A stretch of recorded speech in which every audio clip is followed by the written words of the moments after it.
Hello everyone, Excel Competition Academy YouTube channel पर आपका स्वागत है। इस वीडियो में हम लोग जो बिहार दरोगा का पेपर हुआ था 21 जनवरी को शिफ्ट 2 में, उसका फुल डिस्कशन देखेंगे। तो चलिए शुरू करते हैं। पहला है, सरयू नदी को निम्नलिखित में से किस अन्य नाम से भी जाना जाता है। सरयू नदी जो कि यूपी में प्रवाहित होती है, इसे घाघरा के नाम से जाना जाता है। नेपाल में इसे करनाली बोलते हैं। नेक्स्ट क्वेश्चन है, निम्नलिखित में से किस यात्री ने नारियल और पान का विस्तृत वर्णन किया है। तो ये था इब्न बतूता ने। रिहला नामक जो इसने पुस्तक लिखा है उसमें इसने नारियल और पान का विस्तृत वर्णन किया है। तंजौर के प्रसिद्ध राजेश्वर मंदिर का निर्माण निम्नलिखित में से किसने करवाया था। तो इसका आंसर होगा राज प्रथम ने तंजौर में बृहदेश्वर मंदिर बनवाया था। ये याद रखना है कि राजराजेश्वर मंदिर को ही बृहदेश्वर मंदिर बोलते हैं और इसके नाम में ही राज है, तो ये आप ऑप्शन बी होगा। नेक्स्ट क्वेश्चन है, फ्रंटियर गांधी यानी कि सीमांत गांधी के नाम से किसे जाना जाता है। खान अब्दुल गफ्फार खान को। नेक्स्ट क्वेश्चन है, संयुक्त राष्ट्र द्वारा सतत विकास लक्ष्यों के लिए कितने लक्ष्यों को स्वीकार किया गया है। तो कुल 17 गोल हैं SDG 17। नेक्स्ट क्वेश्चन है, SEG का फुल फॉर्म क्या है, पूर्ण रूप इसका क्या होगा। तो स्पेशल इकोनॉमिक जोन को ही फुल फॉर्म इसका होगा SEG। रीट का नाम दिया है सूची 1 में और सूची 2 में न्यायिक निर्देश और उसके अर्थ के बारे में दिया है, तो हमें उसे मिलान करना है। बंदी प्रत्यक्षीकरण, तो इसका क्या होगा, न्यायालय के समक्ष प्रस्तुत करने का आदेश देना होता है बंदी प्रत्यक्षीकरण, हीबस कॉर्पस। परमादेश जिसे मैंडमस बोलते हैं इंग्लिश में, इसका क्या होगा, इसका होगा वैधानिक कर्तव्य का पालन करने के लिए आदेश या निर्देश देना, मैंडामस। अधिकार परीक्षा यानी क्यूओ वारंटो, इसका आंसर क्या होगा, किस कानूनी आधार पर सार्वजनिक पद पर कार्य कर रहा है, ये किसी भी अधिकारी से पूछता है न्यायालय। उत्प्रेषण यानी सर्टियोररी, इसका क्या होगा, तो इसका जो ऑप्शन बचा है बी, आदेश को निरस्त करना। तो हमें कौन सा इसका आंसर मिलेगा, ए। पहला का डी है, दूसरा का सी है, तीसरा का ए और चौथा का बी। नेक्स्ट क्वेश्चन है, भारत के निम्नलिखित राष्ट्रपतियों को उनके कार्यकाल के अनुसार सही कालानुक्रम में व्यवस्थित करना है हमें। तो सही क्रम देखिए क्या होगा, फ़खरुद्दीन अली अहमद पहला होगा, उसके बाद ये होगा पहला, उसके बाद नीलम संजीव रेड्डी दूसरा होगा, उसके बाद तीसरा है ज्ञानी जैल सिंह, चौथा है आर वेंकटरमन और पांचवा है शंकर दयाल शर्मा। चूँकि मैं ऑप्शन लिखना भूल गया हूँ तो आप इसे अपने आंसर शीट में देख लेंगे। नेक्स्ट क्वेश्चन है, केंद्र और राज्यों के बीच संबंधों की समीक्षा करने के लिए भारत सरकार द्वारा निम्नलिखित में से किस आयोग का गठन किया गया था। तो 9 का आंसर क्या होगा, इसका आंसर होगा सरकारी आयोग, जो कि 1983 में केंद्र और राज्यों के बीच संबंध के लिए बनाया गया था। तो 9 का ए, ये 1983 में। यदि कोई व्यक्ति संसद के किसी भी सदन का सदस्य नहीं है और उसे प्रधानमंत्री नियुक्त किया जाता है तो उसके पद की स्थिति क्या होगी। तो ये आपने पढ़ा होगा कि उसे 6 महीने के अंदर संसद के किसी भी सदन का सदस्य बनना होगा, या तो राज्यसभा का बन जाए या फिर केंद्र लोकसभा का। नेक्स्ट क्वेश्चन है, अग्रेषित शब्द का सही समानार्थी या अंग्रेजी अर्थ हमें बताना है। तो अग्रेषित का मतलब होता है फॉरवर्ड। हाल ही में संपन्न किस अंतर्राष्ट्रीय शिखर सम्मेलन के थीम जो थी, एक न्यायपूर्ण विश्व और एक टिकाऊ ग्रह का निर्माण था। तो ये कौन सा होगा इसका आंसर, इसका आंसर होगा G20 में, ये जो ब्राज़ील शिखर सम्मेलन 2024 में हुआ था उसी का ये थीम था। निम्नलिखित में से कौन से देश ने फाइड यानी अंतर्राष्ट्रीय शतरंज महासंघ महिला विश्व कप शतरंज चैंपियनशिप 2025 की मेजबानी की थी। तो ये था कजाकिस्तान, जिसकी राजधानी है अस्ताना। नेक्स्ट क्वेश्चन है, प्राचीन बौद्ध ग्रंथ जातक गाथाएं मूल रूप से किस भाषा में लिखी गई थी। इसका आंसर होगा पाली भाषा। पाली भाषा में सब जातक कथाएं लिखी गई थी। पौधों में ट्रांसलोकेशन या खाद्य पदार्थ के परिवहन की प्रक्रिया निम्नलिखित में से कौन सबसे महत्वपूर्ण होता है। तो फ्लोएम खाद्य पदार्थों के लिए है और जाइलम जल के लिए। फ्लोएम F से शुरू होता है, उदाहरण के लिए तो आप समझ सकते हैं F फॉर फूड, और जाइलम मतलब जौ से तो जल, तो ये पानी ले जाता है।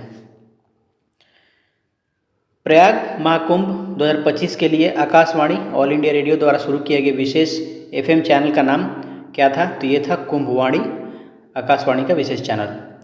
3 अक्टूबर 2024 को केंद्र सरकार द्वारा निम्नलिखित में से किस भाषा को शास्त्रीय भाषा का दर्जा दिया गया? तो ये था मराठी।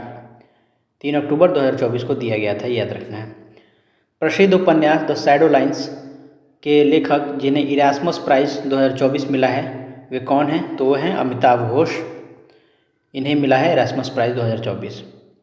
वर्ष 2021 के लिए गांधी शांति पुरस्कार से किसे सम्मानित किया गया है? तो ये गीता प्रेस गोरखपुर को गांधी शांति पुरस्कार से सम्मानित किया गया है। राष्ट्रीय उपभोक्ता अधिकार दिवस प्रतिवर्ष किस तिथि को मनाया जाता है? तो ये है 24 दिसंबर को कंज्यूमर्स राइट डे मनाया जाता है, राष्ट्रीय उपभोक्ता दिवस। भारत में राष्ट्रीय विज्ञान दिवस 28 फरवरी को मनाया जाता है, आप सबको पता होगा, national science day. Next question, Modinagar शहर जो अपने औद्योगिक और शैक्षणिक संस्थानों के लिए जाना जाता है भारत के किस राज्य में स्थित है? तो ये है उत्तर प्रदेश के गाजियाबाद जिले में है मोदी नगर शहर। वर्ष 2026 में होने वाले राष्ट्रमंडल खेल की मेज़बानी कौन सा शहर करेगा? तो ये होगा ग्लासगो में 2026 का राष्ट्रमंडल खेल। इसे ग्लासगो स्कॉटलैंड की राजधानी है, आप याद रखेंगे इसे, और स्कॉटलैंड। नेक्स्ट क्वेश्चन है, निम्नलिखित में से कौन सी नॉन वोलेटाइल मेमोरी है जो कंप्यूटर बंद होने यानी पावर ऑफ होने पर भी डेटा सुरक्षित रहता है? तो ये होगा रोम, रीड ओनली मेमोरी। आपके मोबाइल में जो रहता है जैसे 464, तो 4 GB रैम है, 64 GB रोम है, और इसमें ये जो भी आप डेटा रखे रहेंगे वो सुरक्षित रहेगा। और ये जैसे ही मोबाइल बंद करेंगे, तो सपोज आप गेम खेल रहे थे तो इस 4 GB में से 2 GB ऑक्यूपाई हो गया है, जैसे ही आपने गेम बंद किया, मोबाइल स्विच ऑफ किया, ये पूरा का पूरा स्लॉट खाली हो जाएगा। एनडीए का मतलब क्या है? National defence academy, answer B. अक्टूबर 2025 में घोषित नोबेल शांति पुरस्कार 2025 किसे सम्मानित किया गया था? तो ये थी Maria Corina Machado. Maria Corina Machado को ये दिया गया था। ये कहाँ की है? वेनेजुएला की। अभी जो न्यूज़ में चल रहा होगा, याद ही आपको पता होगा। नेक्स्ट क्वेश्चन है, विश्व स्वास्थ्य संगठन द्वारा दक्षिण पूर्व एशिया क्षेत्र से रूबेला एवं खसरा का उन्मूलन किस वर्ष तक करने का लक्ष्य रखा गया है? तो ये है 2026 तक रूबेला और खसरा का खत्म करने का लक्ष्य। सार्वजनिक अधिसूचना का सबसे उपयुक्त अंग्रेजी अनुवाद क्या होगा? ये होगा पब्लिक नोटिफिकेशन। ऑनोरेरियम का सबसे सटीक समानार्थी हिंदी शब्द क्या होगा? तो ये होगा मानदेय। साबुन बनाने की प्रक्रिया सैपोनिफिकेशन में किस यौगिक का उपयोग आवश्यक है? तो ये होगा सोडियम हाइड्रोक्साइड का उपयोग आवश्यक है। कौन सा तत्व एक उत्कृष्ट गैस है? तो नियोन एक उत्कृष्ट गैस है। उत्कृष्ट गैस वो गैस है जो 18वें ग्रुप में आते हैं, helium, neon, argon, krypton, xenon और रेडॉन, ये सब उत्कृष्ट गैस हैं। कौन सी फसल विषम है? विषम हमें इसमें से चुनना है कि विषम आखिर कौन है। तो गेहूं जो है वो रबी फसल है, बाकी के बाकी ये तीनों खरीफ फसल है। निम्नलिखित में से कौन सा युग्म सही सुमेलित नहीं है? तो मानस असम में है, कान्हा मध्य प्रदेश में, पेरियार केरल में, नागरहोल कर्नाटक में है। तो आंसर डी होगा। निम्नलिखित में से किस देश की मुद्रा का नाम रुपया है? तो इसका आंसर होगा इंडोनेशिया का नाम, मुद्रा का नाम रुपया है। ब्रह्मांड की उत्पत्ति से संबंधित सुपरनोवा का सिद्धांत किसके द्वारा प्रतिपादित किया गया था? तो ये थे फ्रेड हॉयल के द्वारा ये किया गया था। निम्नलिखित में कौन सी पुस्तक या रचना फणीश्वर नाथ रेणु द्वारा लिखित नहीं है? तो मैला आंचल, परती परिकथा, कितने चौराहे, ये तीनों उन्हीं का है। गुनाहों का देवता उनका नहीं है, ये है धर्मवीर भारती की। आपने इंस्टाग्राम पे इसके रील्स बहुत देखे होंगे, जिसमें वो कहता है कि यदि पुनर्जन्म जैसी कोई चीज़ नहीं होती तो हम अनंत काल के लिए बिछड़ चुके हैं। तो ये धर्मवीर भारती की है जो काफ़ी ट्रेंडिंग में है, आप इसे ज़रूर पढ़ें अगर समय मिले तो। नेक्स्ट क्वेश्चन, पीएम उषा योजना का मुख्य उद्देश्य क्या है? तो उच्च शिक्षण संस्थानों की गुणवत्ता में सुधार के लिए पीएम उषा का स्थापना किया गया है, ये है। इसका आंसर क्या होगा? ये होगा बी। क्वेश्चन नंबर 38, इनफ्लिबनेट किस क्षेत्र के विकास और नेटवर्किंग के लिए कार्य करने की योजना केंद्रित है? तो 38 का आंसर क्या होगा? ये पुस्तकालयों के लिए है। निम्नलिखित में से कौन सा आंदोलन अपनी सही घटना वर्ष के साथ सम्मिलित नहीं है? ये देखना है हमें। तो चंपारण सत्याग्रह कब हुआ था? 1917 में, बिल्कुल सही है। खेड़ा आंदोलन 1918 में। खिलाफत आंदोलन हुआ था 1919 से 20 में, न कि 1928 में। असहयोग आंदोलन 1920 में। निम्नलिखित में से कौन सा लोक नृत्य और उसका संबंधित राज्य सही सुमेलित नहीं है? ये ध्यान देना है हमें। बिहू असम में होता है, घूमर राजस्थान में है, फाग हरियाणा में है और राई मध्य प्रदेश का है, न कि हिमाचल प्रदेश का। तो ये ऑप्शन हमारा क्या होगा? डी होगा। वर्ष 2021 के लिए भारत का सर्वोच्च सिनेमा सम्मान दादा साहेब फाल्के पुरस्कार किसे प्रदान किया गया है? तो ये होगा वहीदा रहमान को ये पुरस्कार प्रदान किया गया है। बिहार में 1857 के भारतीय विद्रोह का नेतृत्व मुख्य रूप से किसने किया था? तो ये तो सबको पता होगा, बाबू वीर कुंवर सिंह, जो कि जगदीशपुर आरा से थे। माउंट डुकोनो ज्वालामुखी, जिसे हाल ही में भीषण विस्फोट हुआ था, इंडोनेशिया के किस द्वीप पर स्थित था ये? तो हलमहेरा द्वीप पर था, हलमहेरा द्वीप इंडोनेशिया। नेक्स्ट क्वेश्चन है, प्रतिष्ठित स्टॉकहोम वाटर प्राइज 2025 किस देश के प्रसिद्ध जल इतिहासकार और वैज्ञानिक को प्रदान किया गया है? तो ये होगा न्यूजीलैंड के जो है उन्हें प्रदान किया गया है। सरकार ने डिजिटल इंडिया के तहत किसको न्यू प्लान 2.0 परियोजना की घोषणा की है? तो ये 25 नवंबर 2024 को न्यू प्लान 2.0 परियोजना की घोषणा की है। वर्ल्ड एथलेटिक्स के वर्तमान अध्यक्ष कौन है? तो ये है सेबेस्टियन कोए। नेक्स्ट क्वेश्चन है, 1 मार्च 2025 में भारतीय प्रतिभूति और विनिमय बोर्ड के नए अध्यक्ष के रूप में किसने कार्यभार संभाला है? तो ये होगा तुहिन कांत पांडे। 1857 के स्वतंत्रता संग्राम की औपचारिक शुरुआत कहाँ से हुई थी? तो ये हुई थी मेरठ से 10 मई 1857 में हुई थी। ये याद रखना है, 10 मई 1857। किस आंदोलन ने महात्मा गांधी को सही अर्थों में एक राष्ट्रीय नेता के रूप में स्थापित कर दिया था? तो ये था, इसका आंसर होगा रोलेट सत्याग्रह, जो कि 1919 में हुआ था। कुछ लोग कहेंगे कि चंपारण सत्याग्रह क्यों नहीं होगा, जो कि 1917 में इससे पहले हुआ है। चूँकि चंपारण सत्याग्रह क्षेत्रीय मुद्दा था, तो ये उसे राष्ट्रीय स्तर पर महात्मा गांधी जी को नहीं ले जा पाया, इसलिए रोलेट सत्याग्रह राष्ट्रीय स्तर पर एक व्यापक सत्याग्रह था। इसी के तुरंत बाद असहयोग आंदोलन 1920 में हुआ था, जिससे उन्हें एक व्यापक पहचान मिली थी। तो चंपारण सत्याग्रह यहाँ पे आंसर नहीं होगा, मेरे ख्याल से आंसर सी होगा। नेक्स्ट क्वेश्चन, मानव सभ्यता के इतिहास में किस धातु का प्रयोग सर्वप्रथम व्यापक रूप में हुआ था? तो इसका आंसर क्या होगा? तांबा। नेक्स्ट क्वेश्चन, राजा माधव के मुख्य पुजारी या पुरोहित कौन थे? तो ये थे गौतम राहुगण राजा माधव के मुख्य पुजारी थे। प्रधानमंत्री के बारे में कौन सा कथन सत्य है? तो पहला कथन है, वो कैबिनेट की बैठक की अध्यक्षता करता है। तो बिल्कुल ये तो सही है। वह मंत्रियों को कार्य वितरण करता है, ये भी सही है। वह समस्त विभागों में समन्वय स्थापित करता है, ये भी सही है। वह मुख्य न्यायाधीश, राजदूत आदि की नियुक्ति करता है, ये गलत है, ये राष्ट्रपति करता है। तो हमारा 1, 2 और 3 सही होगा, 52 का बी। नेक्स्ट क्वेश्चन है, नीचे दिए 2 कथन दिए गए हैं, हमें कथन और कारण पढ़ना। विधायी मामलों में मुख्यमंत्री की महत्वपूर्ण भूमिका होती है, क्या ये सही है? तो बिल्कुल सही है। विधायी मामलों में मुख्यमंत्री की महत्वपूर्ण भूमिका होती है, क्योंकि वहाँ के विधानसभा में इन्हीं के सहमति से सभी विधेयक पास होंगे, मतलब ये पार्टी के मुखिया होते हैं। नीति निर्धारण एवं विधानमंडल में सरकारी विधेयक पेश करने में मुख्यमंत्री की भूमिका महत्वपूर्ण होती है, बिल्कुल, कारण इसका सही है। तो इसका क्या होगा? ए होगा। कथन एवं कारण दोनों सही है, कारण कथन की सही व्याख्या करता है। नेक्स्ट क्वेश्चन, निम्न में से सूची 1 का सूची 2 से मिलान करना है। ऋषि कृषिदास ये क्या होगा? ये 1861 में हुआ था, पहला का बी। प्रथम ओलंपिक, दूसरा का ए 1896 में।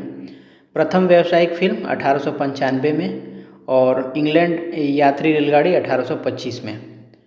तो हमारा आंसर क्या हो जाएगा? 54 का ए।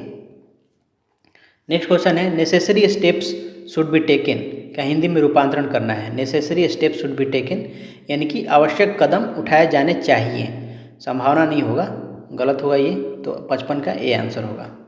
नेक्स्ट क्वेश्चन है, जैसे ही बस रुकी रमेश उसमें चढ़ गया का अंग्रेजी रूपांतरण कीजिए। तो as soon as the bus stopped Ramesh got on it, 56 का सी होगा। नेक्स्ट क्वेश्चन है, कितने वर्षों में 1500 रुपये का 8% पर उतना साधारण ब्याज अर्जित करेंगे जितना 8000 रुपये 4.5% ब्याज दर से 3 वर्ष में अर्जित करेगा। तो ठीक है, मान लेते हैं कि कितने वर्ष में पूछ रहा है, तो हम टी वर्ष में मान लेते हैं। तो इसका ब्याज 1500 गुने टी गुने 8/100 होगा, बराबर ये कितना है 8000 गुने 4.5 को 9/2 लिख सकते हैं, गुने 3 वर्ष दिया है हमें, बटे में 100, 100 से 100 कैंसिल, 0 से 2 0 कैंसिल, 5 3 15, 16 5 80, 2 8 16, 3 से 3 कैंसिल, 8 से 8 कैंसिल, बचेगा टी बराबर कितना 9 वर्ष, यानी 57 का क्या होगा ए। निम्न में से कौन असत्य है? आर्टिकल का हिंदी होता है अनुच्छेद, सेक्शन का होता है धारा, प्रोविज़न का मतलब प्रबंध, विल का मतलब विधेयक। तो 58 का जो सी होगा वो उपबंध होता है, प्रोविज़न का ना कि नियम, उपबंध। तो ये तो गलत हो गया, यही सी होगा हमारा। निम्न में से कौन सा टाइगर रिजर्व बिहार में है? तो वाल्मीकि टाइगर रिजर्व ये सभी को पता है, ये कहाँ पे है? पश्चिमी चंपारण में है, वेस्ट चंपारण। बिहार के पहले शुष्क बंदरगाह, ड्राई पोर्ट और इनलैंड कंटेनर डिपो का उद्घाटन कब हुआ? बिहार का पूछ रहा है शुष्क बंदरगाह, 21 नवंबर 2024 में हुआ था, ये याद रखना है। नेक्स्ट क्वेश्चन है, फोर्ब्स इंडिया के अनुसार कौन सी कंपनी बाजार पूंजीकरण मार्केट कैपिटलाइजेशन के आधार पर 2025 में भारत का शीर्ष 4 आईटी कंपनियों में शामिल नहीं है? नहीं है, हमें देखना है। तो शीर्ष 4 में कौन कौन है? टीसीएस है, इन्फोसिस है, एचसीएल है और विप्रो है। विप्रो नहीं दिया यहाँ पे, टेक महिंद्रा दिया है, तो ये नहीं होगा। तो हमारा आंसर क्या होगा? सी। BWF विश्व जूनियर चैंपियनशिप 2025 की मेजबानी किस भारतीय द्वारा किया जाएगा? तो इसका आंसर होगा किस भारतीय राज्य द्वारा किया जाएगा? तो असम के गुवाहाटी में ये किया जाएगा। भारत ब्रिटेन संबंधों को और प्रगाढ़ बनाने के लिए 2025 में ब्रिटिश पीएम कीर स्टारमर को कौन सा सम्मान प्रदान किया जाएगा? तो ये होगा 63 का सी, लिविंग ब्रिज अवार्ड। किसे बीसीसीआई के नमन पुरस्कार 2025 के सर्वश्रेष्ठ अंतर्राष्ट्रीय क्रिकेट के रूप में नामित किया गया? तो ये हैं दीप्ति शर्मा को। क्वेश्चन नंबर 65, मार्च 2025 को भारत में माधव बाघ अभयारण्य को अपनी सूची में शामिल कर लिया है, जिसमें नवीनतम शामिल मध्य प्रदेश का राष्ट्रीय उद्यान है। क्या होगा इसका? ये 58वां, भारत का 58वां टाइगर रिजर्व होगा माधव बाघ अभयारण्य। प्रथम एशियाई बौद्ध शिखर सम्मेलन न्यू दिल्ली में कब आयोजित किया गया था? तो ये होगा 5 से 6 नवंबर 2024 में आयोजित हुआ था। समांतर श्रेणी में इनके पदों का योग निकालना है, √3, √12, √27, √48। अब ध्यान से देखेंगे तो आपको पता चलेगा कि √3 से सब में मल्टीप्लाई हुआ है, यानी कि अगर आप √3 कॉमन लेंगे तो ये 1 हो जाएगा। ये 12 में से जब √3 कॉमन लेंगे तो ये हो जाएगा, आप समझने के लिए देख लीजिए, ये √3 इंटू √4 होगा। √4 को हम क्या लिख सकते हैं? 2, तो ये कितना होगा? 2। उसी तरह इसको हम लिखेंगे 3 इंटू 9 और √3 बाहर आएगा, तो हमने बाहर ले लिया है, और √9 का हो जाएगा 3। इसी तरह 1 2 3 करके जाएगा, कहाँ तक है? n तक है, n टर्म तक है। हमें पूछा है कि क्या होगा इसका सम, तो हमें पता है 1 से लेकर के n तक के जो टर्म है उसका सम योगफल क्या होता है? n इंटू n+1/2 होता है, और चूंकि √3 से मल्टीप्लाई है तो √3 से हम मल्टीप्लाई कर देंगे, यही हमारा आंसर हो गया। तो √3 इंटू n इंटू n+1/2 हमारा आंसर होगा 67 का ए। निम्न में से कौन सही कथन कौन सा है, हमें ये देखना है। एल्युमिनियम ऑक्साइड Al2O3 केवल उपचयन अभिक्रिया है, ये सही है या गलत है? हमें सही कथन सिर्फ चुनना है, ये ध्यान रखना है। तो ये गलत है। एल्युमिनियम ऑक्साइड रेडॉक्स अभिक्रिया नहीं है, ये भी गलत है। एल्युमिनियम ऑक्साइड में उपचयन और अपचयन दोनों होते हैं, ये सही है। एल्युमिनियम केवल अपचयन अभिक्रिया है, ये गलत है। अगर ये केवल नहीं लिखता तो फिर क्वेश्चन गड़बड़ हो जाता है। केवल लिख दिया है तो केवल नहीं होगा, क्योंकि ये रेडॉक्स रिएक्शन दिखाता है ये। तो आंसर क्या होगा? सी। निम्नलिखित कथन का अध्ययन करें तथा उत्तर दें। भारत में गाँव में गैर कृषि क्षेत्र ज़्यादा बड़ी नहीं है। क्या ये सही है? गलत। गैर कृषि क्षेत्र बहुत बड़ी है। गैर कृषि गतिविधियों में नियुक्त लोगों की संख्या बिल्कुल कम है। तो हाँ, ये बिल्कुल सही है। अच्छी सड़क, यातायात एवं गैर कृषि सुविधाओं के विस्तार से आने वाले वर्षों में गैर कृषि गतिविधियाँ बढ़ेंगी। ये भी सही है। तो 2 और 3 हमारा सही होगा 69 का बी। 70 क्वेश्चन, पुनर्विकसित सार्वजनिक वितरण प्रणाली, हमें इसका मिलान करना है। तो ये क्या होगा? ये पिछड़े ब्लॉक से संबंधित है। अंत्योदय अन्न योजना, इसका संबंध है निर्धनों में, सबसे जो निर्धन है उनके लिए। अन्नपूर्णा योजना, ये क्या होगा? चौथा, दीन वरिष्ठ जो नागरिक हैं उनके लिए है। और राष्ट्रीय खाद्य सुरक्षा अधिनियम, ये प्राथमिक परिवारों के लिए है। तो हमारा आंसर क्या होगा? 70 का ए का 2, बी का 3, सी का 4 और डी का 1। नेक्स्ट क्वेश्चन है, प्राथमिक ऋण सहकारी समितियों के संबंध में कौन सा कथन सत्य है? कृषि क्षेत्र में अल्पकालीन ऋण प्रदान करता है। तो ये सही है। न्यूनतम 15 व्यक्ति शामिल होते हैं। गलत है। इसमें 1 वर्ष के लिए दिया जाता है, बाद में इसे बढ़ाकर 3 वर्ष किया जाता है। हाँ, ये सही है। गैर लाभकारी संगठनों को सूक्ष्म वित्तीय सेवा प्रदान करती है। ये गलत है। तो 1 और 3 हमारा आंसर होगा सिर्फ 71 का बी। नेक्स्ट क्वेश्चन है, समीकरण संतुलित करें। तो हमें संतुलित समीकरण सीधा मैं टिक कर देता हूँ। ये वाला आंसर होगा 2 सोडियम यहाँ पे है, 1 सोडियम यहाँ पे, 1 सोडियम यहाँ पे, 2 हो गया। 2 ऑक्सीजन यहाँ पे है, 1 ऑक्सीजन यहाँ पे और 1 ऑक्सीजन यहाँ पे, 2 हो गया। 2 हाइड्रोजन यहाँ पे है, 2 हाइड्रोजन यहाँ पे हो गया। 2 Cl यहाँ पे है, तो 1 Cl यहाँ पे, 1 Cl यहाँ पे हो गया। नेक्स्ट क्वेश्चन है, अंत्योदय अन्न योजना के बारे में निम्नलिखित कथन दिए गए हैं, हमें बताना है सही कथन। 73, इसकी शुरुआत वर्ष 2000 में की गई थी। ये बिल्कुल सही है। गरीबी रेखा के ऊपर के परिवारों की पहचान सरकार द्वारा की गई थी। गलत है। ग्रामीण परिवार को 20 किलो खाद्यान्न उपलब्ध कराना, ये भी गलत है। चावल को 3 रुपये प्रति किलो उपलब्ध कराना, ये सही है। तो आंसर क्या होगा? 1 और 4 सही है। 73 का बी। नेक्स्ट क्वेश्चन, न्यूनतम समर्थन मूल्य और इशू प्राइस के विषय में कौन से कथन सत्य हैं? तो इसका आंसर क्या होगा? न्यूनतम समर्थन मूल्य सरकार द्वारा किसानों को उनके फसल हेतु दिया जाता है। ये बिल्कुल सही है। इशू प्राइस के तहत सरकार पीडीएस के माध्यम से खाद्य बेचती है। सही है। एमएसपी हमेशा इशू प्राइस से कम होता है ताकि किसानों को लाभ हो सके। ये गलत है। एमएसपी प्राइस हमेशा इशू प्राइस से ज़्यादा होगा, तभी तो किसानों को लाभ होगा। इशू प्राइस गरीबों को रियायती दर पर लाभ प्रदान करता है। ये सही है। तो 1, 2 और 4 हमारा आंसर होगा 74 का ए। नेक्स्ट क्वेश्चन है, एक विषम प्राकृतिक संख्या के वर्ग को 4 से विभाजित करने पर शेषफल 1 बचता है। और दूसरा है, विषम प्राकृतिक संख्या का वर्ग किसी प्राकृतिक संख्या के लिए 4k+1 के रूप में होता है। तो क्या ये सही है? तो हाँ, बिल्कुल सही है। उदाहरण के लिए कोई भी आप विषम प्राकृतिक संख्या ले लें, मान लेते हैं 9 लेते हैं। 9 में अब 4 से भाग देंगे तो क्या होगा? 2 × 4+1 के फॉर्म में होगा। आप यहाँ पे देखें 4k यहाँ पे लिखा है ना। वैसे ही आप कोई और संख्या ले लें, ये जो भी 4 से विभाजित करेंगे शेषफल 1 बचेगा। तो हमारा आंसर हो जाएगा ए और आर दोनों सही है। आर ए की सही व्याख्या करता है 75 का ए। भारत में खनिज संसाधन के बारे में सत्य कथन को चुनना है। भारत विभिन्न खनिज संसाधन से संपन्न है। क्या ये सही है? तो बिल्कुल ये सही है। प्रायद्वीपीय चट्टान से युक्त बिहार में अनेक लौहमय खनिज पाए जाते हैं। प्रायद्वीपीय चट्टान में तो लौहमय खनिज पाए जाते हैं, लेकिन प्रायद्वीपीय चट्टान बिहार में नहीं है। बिहार में विंध्य चट्टान का थोड़ा सा जो कैमूर और वाला रोहतास वाला एरिया है वहाँ पे है। तो ये बिल्कुल गलत है। प्रायद्वीपीय चट्टान अधिकांशतः धात्विक और अधात्विक खनिजों को धारण करती है। ये बिल्कुल सही है। तो 1 और 3 हमारा आंसर हो जाएगा 76 का डी। 77, कोयला संसाधन से संबंधित कथन में कौन सा सत्य है?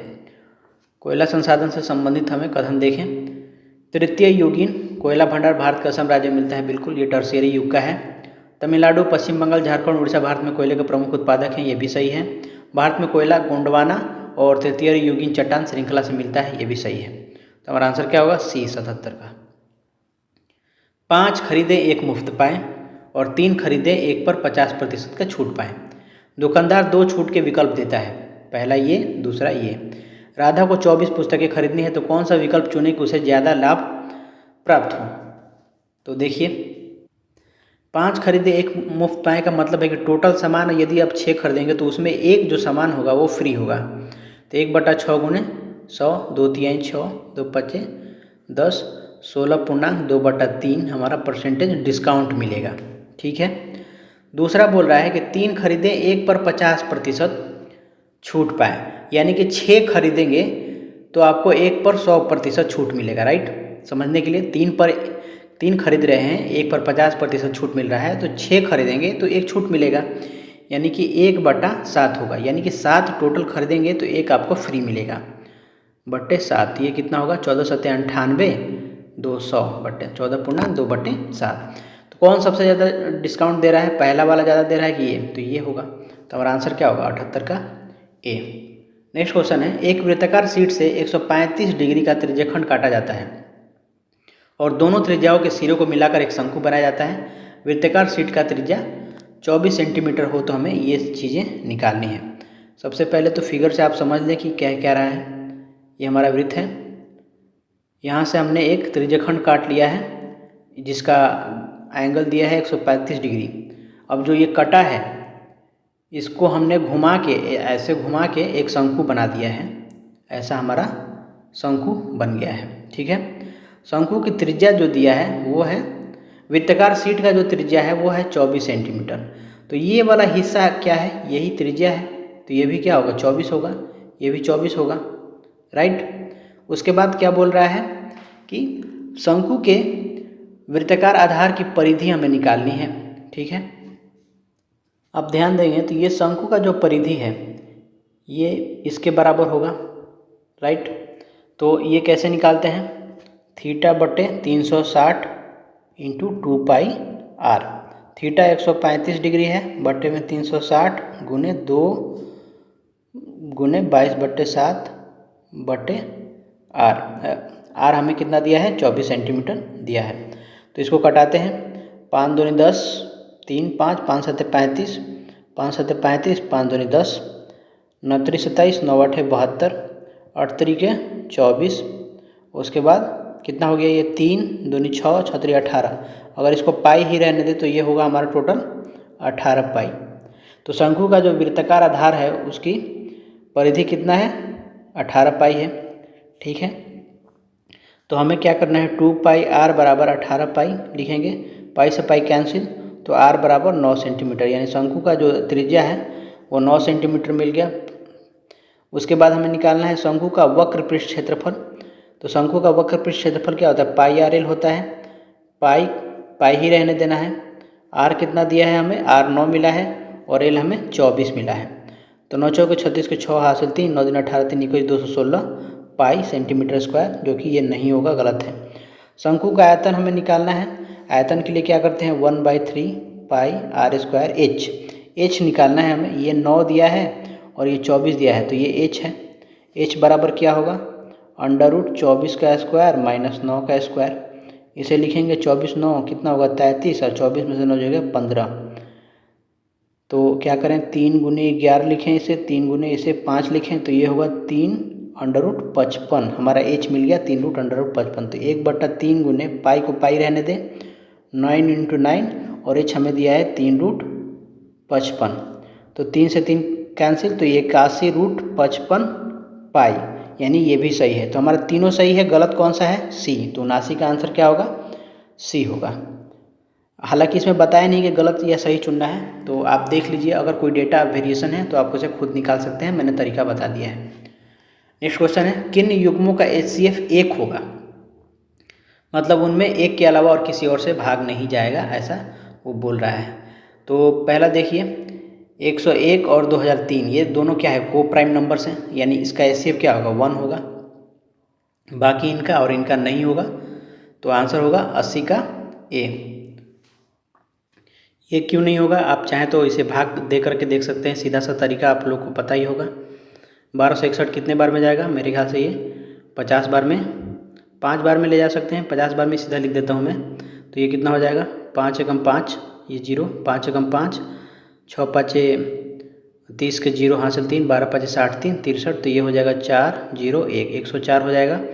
फिर क्या करेंगे? 104 1261 में भाग देंगे, तो ये कितनी बार में जाएगा, 12 बार में देख के देखते हैं। ये सीधा हो जाएगा कितना, 12 चौक 48 के 8 हासिल 4, 12 कम 12, तो ये कितना होगा 13।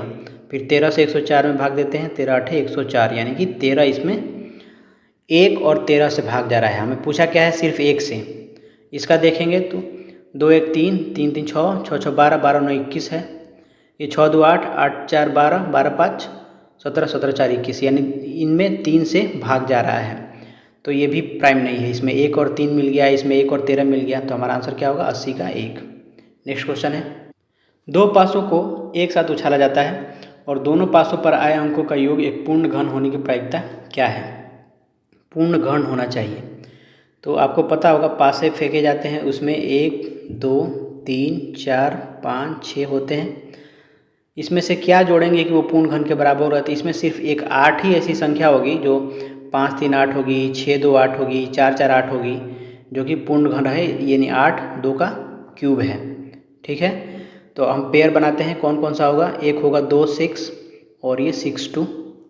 दूसरी बार में क्या होगा 3 5, एक होगा 5 3 और एक होगा 4 4, और ये 4 4 चूँकि सेम है तो हम एक ही 4 4 काउंट करेंगे सिर्फ। तो टोटल कितना हो गया हमारे पास 5, और दो पासे उछाले गए हैं तो 6 × 6 यानी कि 36, तो 5/36 हमारा आंसर होगा।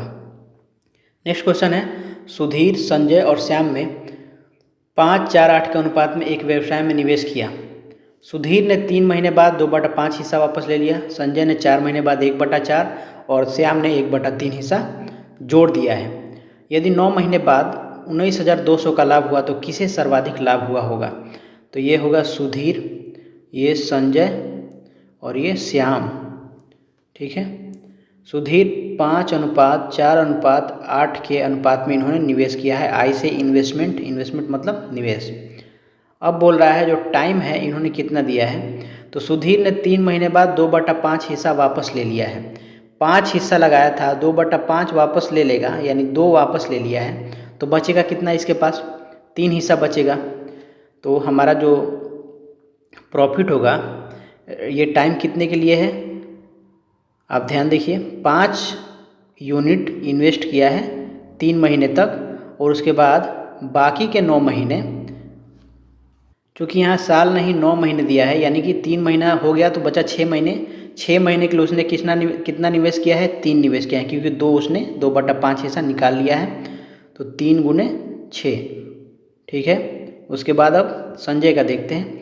संजय ने 4 निवेश किया था, 4 महीने बाद 1/4 निकाल लिया, यानी कि एक हिस्सा निकाल लिया, बचेगा कितना उसका 3। तो 4 जो यूनिट है वो तो 4 महीने तक ऐसे ही था, फिर चौथे महीने के बाद उसने निकाल लिया तो हो गया 3, और कितने समय तक किया होगा इसको, 5 महीने तक, क्योंकि टोटल हमें 9 महीना ही निवेश करना है। उसके बाद है श्याम 8 यूनिट इन्वेस्ट किया है, तो श्याम ने 1/3 हिस्सा और धन जोड़ दिया है। यहाँ पे ध्यान देना है कि ये 8 नहीं, सॉरी 3 है, 5:4:3 है। अब बोला है श्याम ने 4 महीने बाद 1/3 हिस्सा इसमें और जोड़ दिया है। तो पहले 3 था और 1/3 था कितने महीने तक, 4 महीने तक, फिर इसमें 3 का 1/3 हिस्सा कितना होगा, 1 होगा, 1 जोड़ दिया यानी कि 4 हो गया, और ये शेष महीने यानी कि 5 महीने के लिए होगा, क्योंकि टोटल 9 मंथ ही है। अब क्या करते हैं, सबको ऐड करते हैं, 5 3 15, 6 3 18, ये 33 हो गया, 4 4 16, 5 3 15, 31 हो जाएगा, और ये 4 3 12, 5 4 20, ये 32 हो जाएगा। सबको जोड़े, 3 2 5 1 6, 96। 96 किसके बराबर होगा, 19,200 के। ये कितनी बार में जाएगा, 2 बार में, यानी कि ये 2000 हो गया। हमें निकालना किसका था कि किसका सर्वाधिक लाभ हुआ है। तो सबसे ज़्यादा अनुपात किसका है, सुधीर का है।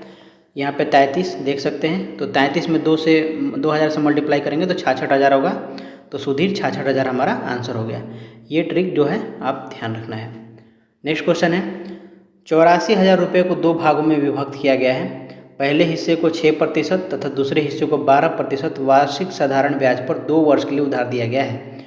दोनों हिस्से से प्राप्त कुल ब्याज 1752 रुपये हैं, तो दोनों हिस्सा हमें निकालना है। ठीक है, मान लेते हैं पहला भाग क्या है 1 से, दूसरा भाग क्या होगा 84,000 - 1। ठीक है, पहले भाग पर हमें क्या करना है, निकालना है ब्याज। तो x गुने 6 गुने 2 होगा। यहाँ पे 2 वर्ष के लिए हुआ है निवेश, 6% के लिए पहले में बटे में 100, और दूसरे के लिए निकालेंगे हम 8400 माइनस x इंटू कितने समय के लिए, 2 वर्ष के लिए 12% ब्याज पर बटे में 100। अब देखिए हमें कुल ब्याज कितना दिया है, 1752 रुपये दिया है। इसको ऐड कर देते हैं और ये 1752 के बराबर होगा। अब क्या करना है, इसे 6 दूनी 12x प्लस ये 12 दूनी 24, 8400 गुने 24 माइनस 24x बटे में कितना होगा 100 बराबर 1752। 8400 गुने 24 माइनस 12x बटे में 100 बराबर ये कितना होगा 1752 में 2 जीरो हम हटा देते हैं, इस 100 को उसको लगा देते हैं। तो अब देखिए 12 से x बराबर क्या होगा 8400 गुने 24 माइनस 17,500 बटे में 12 रख देते हैं, इस 12 को भी हटा देते हैं, जगह बचेगा। अब देखिए 12 सत्ते ये कितना होगा 84, तो 24 सत्ते 7 28 के 8 हासिल 2, 7 दूनी 14 4 18 सॉरी 16, 24 सत्ते 168 होता है पर 2 जीरो, और इसको 12 से भाग देंगे तो ये कितना हो जाएगा। यहाँ पे एक्चुअली में क्या है कि 1752 पर 2 जीरो है। अब 12 से भाग देंगे, 12 एकम 12 बचेगा यहाँ पे 5, बर चौक 48 बचेगा 7, 2 बार छक 72 पर 2 जीरो, घटाएंगे 0 से 0, 8 से 6 गया 2, 16 में से 14 गया 2, यानी 2200 हमारा x निकला है। दूसरा भाग कितना होगा फिर 6200 होगा, क्योंकि टोटल 8400 है, तो हमें यही निकालना था। 83 का क्या होगा, आंसर बी होगा। नेक्स्ट क्वेश्चन, यदि एक अर्धगोला और एक शंकु का वक्र पृष्ठ क्षेत्रफल समान हो तो त्रिज्या भी समान हो और त्रिज्या भी समान हो, तो इसमें से कौन सा कंडीशन फॉलो होगा। अर्धगोला और शंकु का वक्र पृष्ठ क्षेत्रफल समान दिया है, ठीक है। तो अर्धगोला का मान लेते हैं रेडियस r है, और शंकु का वक्र पृष्ठ क्षेत्रफल के लिए r, h और l कैपिटल R मान लेते हैं, r, h और l, ठीक है। अर्धगोला का वक्र पृष्ठ क्षेत्रफल कितना होता है 2 पाई r स्क्वायर, संपूर्ण नहीं वक्र पूछा है, और शंकु का कितना होता है पाई r l, ठीक है। और उनका त्रिज्या भी समान दिया है, सॉरी, तो r बराबर r दिया हुआ है पहले से, यानी 2 पाई r स्क्वायर यानी पाई r l। ए r से एक r कैंसिल हो जाएगा, पाई से पाई कैंसिल होगा, तो l बराबर हमें क्या मिला है 2r मिला है। तो शंकु की तिर्यक ऊंचाई है आधी होगी किसकी, त्रिज्या की। ये यहाँ पे दिखा रहा है दुगनी है, तो हमें दुगनी शंकु की तिर्यक ऊंचाई त्रिज्या की ऊंचाई की दुगनी होगी, तो ये हमारा आंसर हो जाएगा 84 का सी। नेक्स्ट क्वेश्चन है, बिहार उच्च न्यायालय के संदर्भ में निम्नलिखित में से कौन सा कथन सत्य है। पटना उच्च न्यायालय ने 1916 में मुख्य न्यायाधीश और 6 अवर न्यायाधीशों के साथ अपना काम शुरू किया था, तो पहला ये सही है। वर्ष 1947 में न्यायालय की स्वीकृति संख्या अस्थायी और 6 अतिरिक्त न्यायाधीश थे, ये गलत है। तो 85 का आंसर क्या होगा, डी, केवल एक सही है। वह भुगतान है जो सरकार द्वारा किसी उत्पादक की वस्तु को बाजार कीमत की आपूर्ति के लिए किया जाता है, क्या कहलाता है, तो वो होता है सब्सिडी, जिसे अनुदान बोलते हैं। आंसर, अब आप सोच रहे हो कि ये भी तो अनुदान ही है, पर इस अनुदान का मतलब होगा ग्रांट और ये है सब्सिडी, तो इसलिए आंसर डी होगा। नेक्स्ट क्वेश्चन, रंगराजन समिति 2014 ने तेंदुलकर समिति से ऊंची गरीबी रेखा सुझाई। रंगराजन के अनुसार शहरी गरीबी रेखा क्या थी, तो रंगराजन के अनुसार शहरी गरीबी रेखा वो थी जो लोग 1407 रुपये से कम कमाते थे, उन्हें हम शहरी गरीबी रेखा के नीचे मानते थे, 1407 रुपये। 88 दिया है, एक वस्तु एक समान चाल से वृत्तीय पथ पर चक्कर लगा रही है तो इस स्थिति में उसका वेग एक समान रहेगा। वेग बोला है, वेलोसिटी, तो वेलोसिटी कभी भी समान नहीं रहेगी। वेलोसिटी किसको बोलते हैं, जिसमें मैग्नीट्यूड और डायरेक्शन दोनों होता है। तो जब कोई पार्टिकल घूमेगा इस वृत्ताकार पथ पे तो उसका वेलोसिटी का डायरेक्शन चेंज होगा, मैग्नीट्यूड भले ही सेम रहे, एक समान चाल, स्पीड बोला है सेम, लेकिन डायरेक्शन चेंज हो रहा है, तो वेक्टर यानी सदिश राशि वेग भी चेंज होगा। तो 88 का ए क्या होगा, गलत होगा, वेग बदलते रहता है। वेग में परिमाण और दिशा दोनों होते हैं, दिशा बदलने पर वेग बदल जाता है, करेक्ट, तो इसका सही एक्सप्लेनेशन है। तो 88 का डी होगा आंसर, ए गलत है और आर सही है। भारत को 2047 तक एक विकसित राष्ट्र बनाने के लक्ष्य के साथ नीति आयोग ने विकसित भारत @ 2047 के तहत कितने वर्षों के विकास रोडमैप हेतु डेटा और विजन संग्रहित किया है? तो ये 25 वर्ष 2022 से लेकर के 2047 तक का डेटा संग्रहित किया है। वह प्रक्रिया क्या कहलाती है जिसके द्वारा एक जनक कोशिका 2 या 2 से अधिक संतति कोशिकाओं में विभाजित हो जाती है? उसे क्या बोलते हैं? कोशिका विभाजन, सेल डिवीजन बोलते हैं। तारों का टिमटिमाना मुख्य रूप से किस परिघटना के कारण होता है? तो ये वायुमंडलीय अपवर्तन के कारण होता है।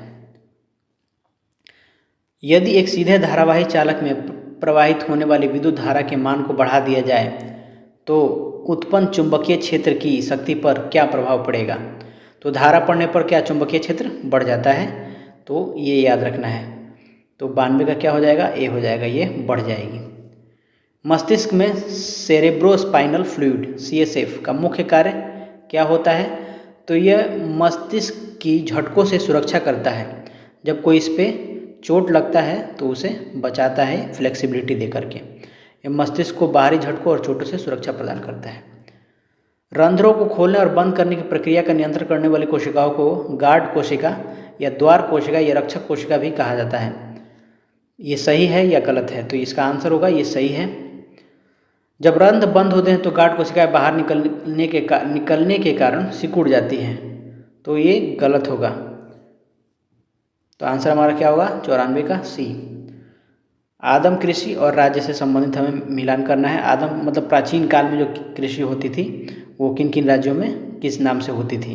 तो बेवर मध्य प्रदेश में होती थी, पोडू आंध्र प्रदेश में होती थी और कुरुआ झारखंड में होती थी। तो ये तीनों आमने सामने दिया है, तो ऑप्शन 95 का ए हो जाएगा। निम्नलिखित का सही मिलान करना है हमें।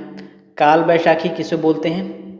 तो काल बैसाखी प्री मानसून वर्षा को काल बैसाखी बोलते हैं।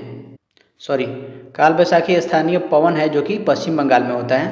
तो ये पश्चिम बंगाल में होगा, तो इसका आंसर क्या होगा? ए का 2 होगा। फिर आम्र वर्षा कहाँ होती है? तो ये होती है प्री मानसून वर्षा कोंकण तट, जनरली केरल के पास वाले एरिया में। उसके बाद लू क्या होता है? शुष्क गर्म हवा होती है। और नार्वेस्टर क्या है? असम का स्थानीय तूफान है। तो 96 का क्या होगा? ए हो जाएगा। नेक्स्ट क्वेश्चन, तनु जिंक के छोटे टुकड़ों को हाइड्रोक्लोरिक अम्ल में डाला जाता है तो क्या अभिक्रिया होती है?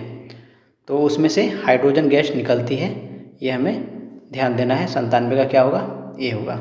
जब जेडेन का रिएक्शन होगा 2HCl से तो इसमें से निकलेगा JnCl2 बनेगा एक साल्ट नमक और H2 गैस बाहर निकलेगा।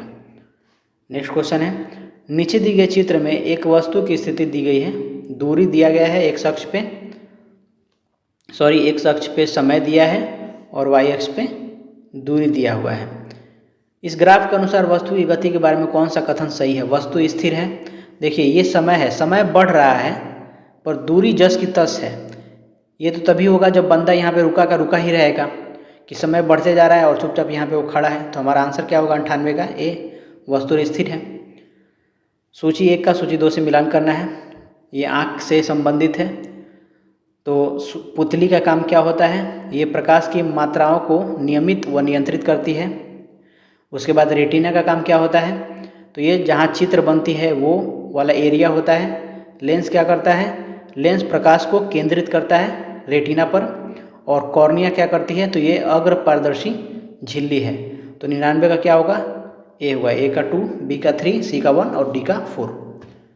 लास्ट क्वेश्चन है सूची 1 का सूची 2 से मिलान करना है। धातु ऑक्साइड प्लस अम्ल जब रिएक्शन करते हैं तो क्या बनता है? तो जब धातु ऑक्साइड अम्ल से रिएक्शन करते हैं तो लवण प्लस जल बनता है। तो इसका आंसर क्या होगा?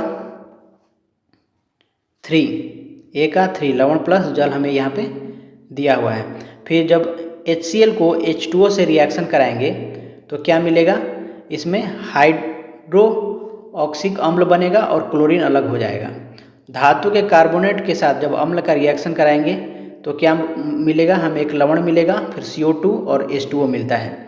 और सोडियम हाइड्रोक्साइड को हाइड्रोक्लोरिक अम्ल के साथ जब कराएंगे तो क्या मिलेगा? NaCl plus H2O। तो ऑप्शन क्या होगा? ए का 3, बी का 1, सी का 2 और डी का 4। हमारा आंसर ए हो जाएगा। तो बस इस वीडियो में इतना ही था। अगर इस वीडियो में कहीं भी किसी क्वेश्चन और उसके आंसर में गलत है तो प्लीज़ कमेंट करें, मैं कोशिश करूँगा उसे सुधारने का। तब तक के लिए इतना ही। धन्यवाद। जय हिंद।